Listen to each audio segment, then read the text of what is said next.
শ্রমিক ছাঁটাইয়ের প্রতিবাদে নগরীতে বিক্ষোভ করে এতে শ্রমিকদের দাবি, কথায় কথায় শ্রমিক ছাঁটাই চলবে না। শ্রমিকদের সাথে একত্রতা ঘোষণা করেন বাংলাদেশ শ্রমিক কল্যাণ ফেডারেশন বরিশাল কোতোয়ালী থানার সভাপতি মোহাম্মদ মাহমুদুল হাসান কামাল।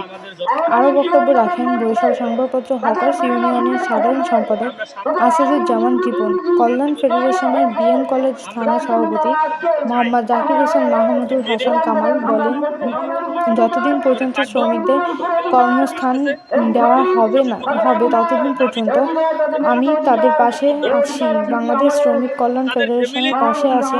এই কর্মসূচি চলবে, আমি শ্রমিকদের পাশে থাকব। সবার শেষে আরও বক্তব্য রাখেন শ্রমিক নেতৃবৃন্দ। রিন্তি ইসলাম, ITV বাংলা।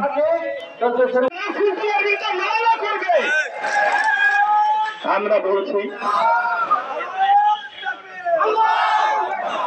বাংলাদেশ শ্রমিক কল্যাণ ফেডারেশন